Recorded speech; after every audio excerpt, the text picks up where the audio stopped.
Ms. Van Dyne. Ms. Van Dyne, yes. Mr. Feenstra. Mr. Feenstra, yes. Ms. Malliotakis. Ms. Malliotakis, yes. Mr. Carey. Mr. Carey, yes. Mr. Yakum. Mr. Yakum, yes. Mr. Miller. Mr. Miller, yes. Mr. Bean. Mr. Bean, yes. Mr. Moran. Mr. Moran, yes. Mr. Neal. Mr. Neal, no. Mr. Doggett. Mr. Doggett, no. Mr. Thompson. Mr. Thompson, no. Mr. Larson. Mr. Larson, no. Mr. Davis. Mr. Davis, no. Ms. Sanchez. Ms. Sanchez, no. Ms. Sewell. Ms. Delbene. Ms. Delbene, no. Ms. Chu. Ms. Chu, no. Ms. Moore. Ms. Moore, no. Mr. Boyle. Mr. Byer. Mr. Byer, no. Mr. Evans. Mr. Evans, no. Mr. Schneider. Mr. Schneider, no. Mr. Panetta. Mr. Panetta, no. Mr. Gomez. Mr. Gomez, no. Mr. Horsford. Mr. Horsford, no. Ms. Plaskett. Ms. Plaskett, no. Mr. Swazi. Mr. Swazi, no. Mr. LaHood. Mr. LaHood, yes. Mr. Arrington.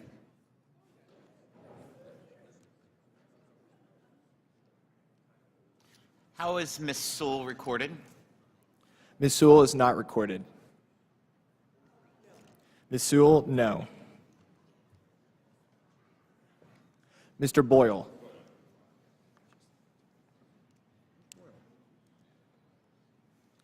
Chairman Smith?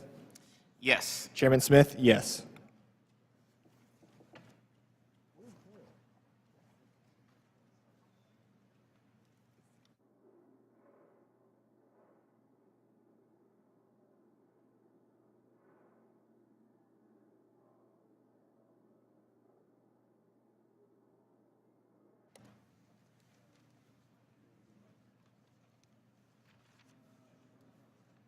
Clerk will report the vote. The yeses are 25, the noes are 18. There being 25 yeses and 18 noes, the motion is agreed to, and H-Res 127 is ordered unfavorably reported to the House. Without objection, members have 2 additional days to file with the committee clerk supplemental additional dissenting or minority views. Last November, the American people overwhelmingly rejected the Biden administration's efforts to put Washington and its bureaucrats ahead of everyday Americans. From canceling appointments for more than 7,500 Americans to give Social Security Administration employees an afternoon off, to signing a midnight agreement to lock in telework with SSA's largest union, Biden's Social Security Commissioner did everything he could to boost bureaucrats at the expense of the American people, all in the midst of a customer service crisis that saw the highest initial disability backlog and some of the highest customer service wait times in the SSA's almost 90-year history. That was before DOGE. This was the Biden administration. In contrast, President Trump promised to increase the efficiency and accountability of Washington's entrenched bureaucracy. The president made no secret about how he was going to accomplish that by tasking the Department of Government Efficiency to aggressively seek out inefficiencies in agencies and places where services could be better streamlined for the American public in order to get a faster, more responsive government for their needs. It is a fact that waste and fraud exist at the SSA. And in the end, that hurts the Americans seeking help from that agency. In August of 2024, the SSA's Office of the Inspector General found $72 billion in improper payments by the agency between 2015 and 2022. President Trump knows that protecting Social Security includes rooting out fraud and waste to ensure that the right benefit is paid to the right person at the right time. This should be something everyone supports. However, some Democrats would prefer to obstruct these efforts to score political points.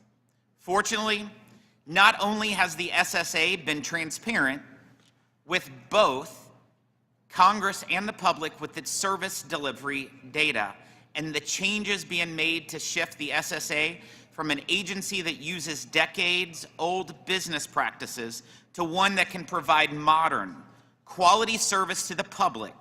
But one of the first public statements of President Trump's new acting commissioner was to confirm that DOGE personnel cannot make changes to agency systems, to commit to abide by court rulings related to DOGE's access, and to refer DOGE personnel for prosecution if they violate the law.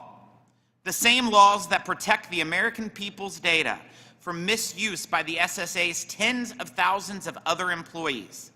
Seniors are already seeing the benefit of doing things differently. Beneficiaries affected by WEP and GPO are getting the back payments mandated by the Social Security Fairness Act faster than expected. Originally, the Social Security Administration estimated it would take 1,000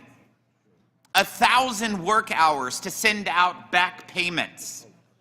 In a letter to Social Security, Chairman Ron Estes and myself wrote to SSA, and I quote, "We estimate that it will take about 1,000 work hours to process the actions required under the new law for the approximate 3.2 million affected beneficiaries. Our initial analysis indicates that much of the work will need to be done manually on a case-by-case basis." Since that letter from SSA was sent in January, the Trump administration's embrace of automation and technology has made a night and day difference for those affected seniors. Under President Trump, the SSA has already sent more than 71% of all back payments to the 3.2 million affected beneficiaries. This is how the agency should work. Not wait 1,000 man-hours to do 3.2 million cases hand by hand, but automation to deliver for the American people, and President Trump, in fact, has delivered that in 7 weeks. 7 weeks. The agency quickly implements the laws to get benefits in the hands of Americans as soon as possible. We shouldn't be holding out. While Democrats may want to use scaremongering to score political points, the facts are not on their side. They simply aren't. President Trump did not touch Social Security benefits during his first term. He campaigned on protecting and preserving his Social Security benefits in his first reelect, and his second reelect. In all those campaigns, he has been consistent. And for any member of this body to say otherwise is just saying unfactual representation of President Trump. I now recognize the ranking member from Massachusetts, Mr. Neal, for his opening Thanks, statement. Mr. Chairman. Just before I yield my time, can we all agree that there is nobody 300 years old receiving a Social Security check? Can we also agree that 99.2% of Social Security recipients receive their checks on time? And 72 million Americans receive Social Security, and we're complaining about 1,000 hours of man and woman power? Members of Congress spend a lot of their time making sure those checks are on time. The head of DOGE has said that Social Security is a Ponzi scheme, and the President has not corrected him. I yield the balance of my time to Mr. Larson for his great work on Social Security. Thank you, Mr. Neal, and thank you, Mr. Chairman. As I said earlier, it's a sad day for America.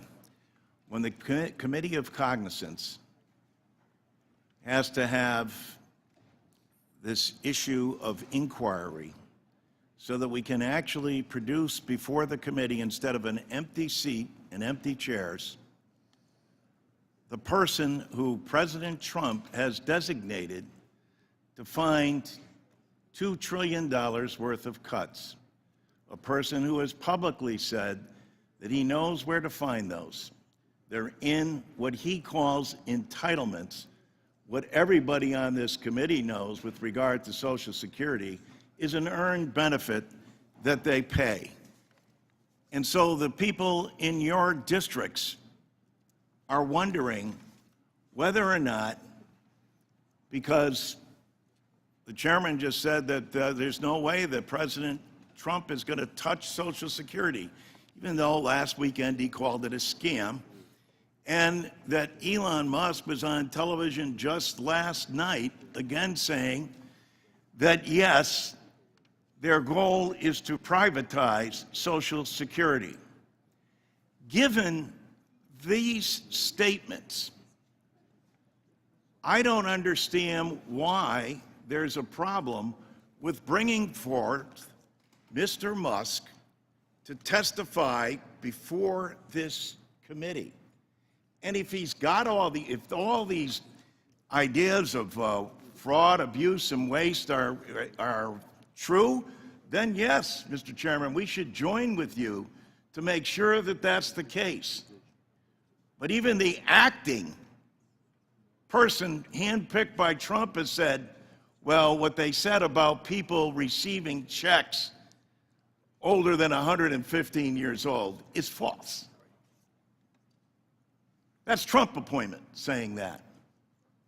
And so we continue to get the big lie, including this weekend again, where they said, oh yes, and the Democratic plan is to bring illegal immigrants into the country by offering to pay them Social Security.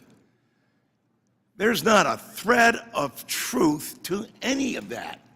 And yet, this unaccountable person, not a federal employee, not a volunteer, but a special person who's not had to go on through Senate approval, and who this committee is now saying, yes, we agree with the president, he should not be accountable.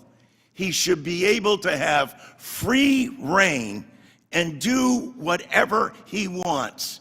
We will willingly follow him and do whatever he says, because he's the wealthiest man in the world, and surely he must know how to save us from ourselves. This program of Social Security that, just happens to be the #1 anti-poverty program for the elderly and for the children of this country. Yep, I agree, Mr. Musk and Mr. Trump aren't going to lose a moment's sleep thinking about the privatization and what it means to those individuals. And yes, you can say that he's not going to do this, but yet there's no commissioner here, no person under oath raising their hand and saying, yes, no, we have no intention of privatizing Social Security. He's made it clear time and time again. And if not, well, by all means, we'll be happy to have him here. We've sent letters. Chairman Esty knows 3 weeks ago I sent a letter asking for him to come immediately before the subcommittee. And we'll continue to do that because we want to hear, as does the American public, the truth. Thank you. The committee will now proceed to consideration of HRES 195. Without objection, the measure will be considered as read and open for amendment at any point. Does anyone wish to strike the last word? Mr. Buchanan is recognized. Mr. Larson, you've been maybe a little longer than I have, but the two of us came in 2006 when they started PAYGO. I ran on a balanced budget amendment or trying to get there. We're $8 trillion in debt. Here's what's sad. And here's where we go broke, so if we don't deal with it. It was $8 trillion when we came in. Today, $37 trillion. It's not your fault, it's not our fault, it's both parties. I don't have any confidence that we can deal with this. I sadly say that. I'm just telling you from my standpoint, because you would have dealt with it a long time ago. I've had expert economists tell me it's not a matter of if, it's a matter of when. So do we want to go down this false road where we haven't been able to perform on a bipartisan basis or get anything done? Or do we want to try to look at other options? And I feel like at least we got a shot. Because I can just tell you, when you're paying $1 trillion in interest, Will the gentleman $1 yield? trillion in interest, just give me a couple minutes. When you're paying $1 trillion in interest right off the top, it's going to end badly. And I just feel, I'm an optimist. Anybody that knows me, I am. But I am very, very concerned about the debt and the deficit. And it's both parties. I have no confidence in this process, what we've been doing for all these years, because I've never seen anybody talk about dealing with the reality of a budget. I dealt with balance sheets and income statements. At some point, you go bankrupt. And that's my point. We're doing that right now. Regardless what happens here today, regardless what road going, if we don't make material changes, Social Security's at risk. I got the 5th oldest district in the country, putting them all at risk. Medicare, Medicaid is at risk. Everything's at risk. We've got to fix this thing. We got to fix it together. Because I can just tell you, it's hard to imagine my 10th term here. I get sick of hearing it. Everybody talks a good game, but we don't do anything. But for the sake of the American people, and I feel your passion. I know you talked about Social Security. I was on the committee. But we've got to do whatever we can to fix what we're doing, because, you got to either go down the road we've been going down, which I have no confidence, or you look at another road, and I think this other road gives us at least a shot. We don't have a shot right now. This will give us a shot, because we don't have the courage to come together. And I'll yield. Well, I thank the gentleman. It was always a gentleman. But what we need, and for more than 50 years, you're right, both parties share responsibility in this. But here's what we need: a vote. How about a vote? We have a plan. Where's yours? And how can you get to a compromise if there's a plan and no plan? How about a vote then? How about the American people get to see where you stand on the issue? And as has been articulated by several on the other side, we just simply don't believe that this program can last or make it. I totally believe that this is America's number one. In fact, we borrow Give me a little. from Social Security. Yes, your time. I'm sorry. Yeah, let me just say, I would wish that we could come together and deal with this. It's the biggest problem we've got. We're financially going down the drain. I don't care who you talk to or what you talk to. I hate to say that, because it's the best country on the planet, but we've got to fix our financial house. We've got to fix it together, because if we don't, we're going to end up in a very, very bad situation. Someone says when that might be, who knows, but it's coming. It's coming quickly. You can't pay $1 trillion off the top without impacting everybody. And Social Security, that's not the employees, it's their money, plus all the employers matched them half. So they, this is their money. It's at risk. There's no trust fund for it. They took all the monies out in the 60s in terms of Social Security. So they're counting on the viability of America. That's not true. Okay, well, that's kind of what I understood. But Well, that's not true at all. In fact, the federal government borrows from Social I'm Security. going to yield back, so yeah, I'll reclaim my time. Thank you. Yield back. Mr. Neal. Thanks, Chairman. I move to strike the last word. So I heard the gentleman's argument, and I think it's very sincere.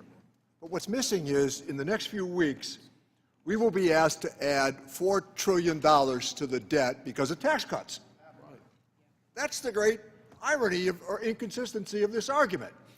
So let me give you a name here. Bill Clinton balanced the budget 4 times, and then tax cuts in 2001 and 2003. We're being asked for big tax cuts again here in the next few weeks, but under the guise that we're going to balance the budget with more tax cuts? The numbers don't work. And incidentally, for the record, Social Security right now is running a surplus of $2.7 trillion. That's a fact. And I call attention to that because happy to have the discussion about balancing the budget. Some of us actually participated, cast some really tough votes for spending cuts and tax increases twice. Bush Sr., Clinton twice, cuts and tax increases to balance the budget, and it worked. The answer from the other side is if we just have more tax cuts, just add more to the debt, that somehow the debt shrinks? I mean, the consistency of the argument here is that more tax cuts will balance the budget. And then we'll camouflage it by borrowing $4 trillion that we will be asked to take up here as we lift the debt ceiling once again. I'm all in for a sincere conversation of how to get there. If the other side is sincere about it, let's engage the conversation. Thank you, Mr. Chairman. Mr. Doggett.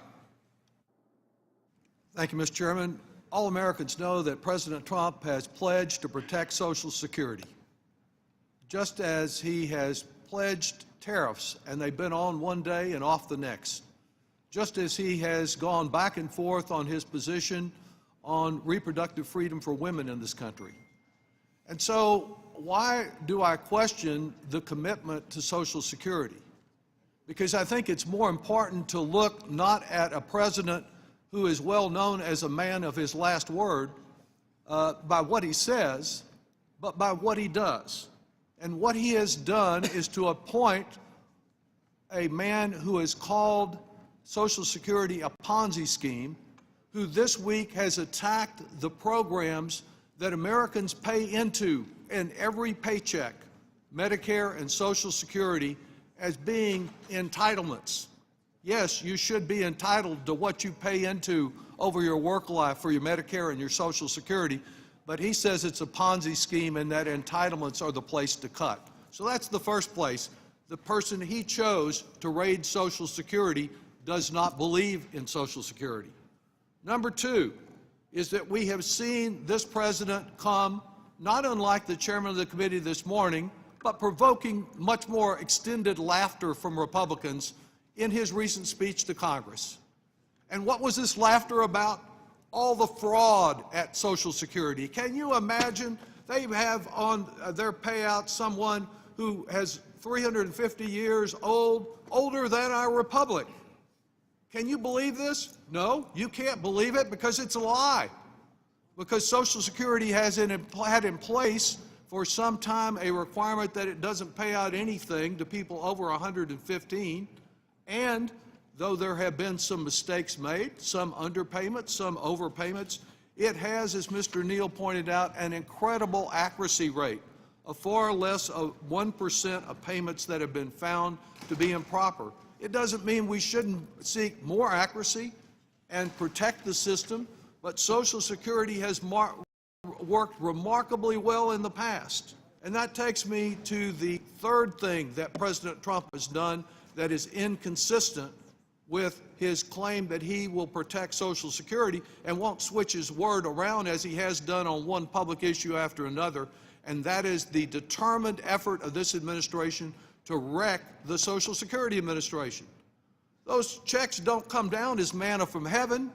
They come down because there is a dedicated workforce that is ensuring that Social Security continues to pay out month after month.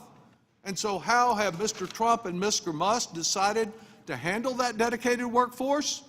They are cutting it by 7,000 people. And among those 7,000 people are 50 that are particularly important. The Office of Transformation, as they have called it, is the customer service office at the Social Security Administration. And the Trump administration went in and fired the director of the Office of Transformation. He fired all 50 employees of that Office of Transformation. So guess what? When the shortage of employees to get the checks out dependably occurs, people are going to say, well, Social Security is just not like it used to be. It can't deliver. It's not working. It's like the post office, which they want to privatize. It's not getting our checks. We can't count on it anymore. And it's that assuring that the Social Security Administration fails to deliver that is at the core of the Republican plan to undermine Social Security. Social Security has been forced already by Republican administration to serve millions more people with fewer staff. In 2010, they had 67,000 workers ensuring timely and accurate payments to 60 million Americans.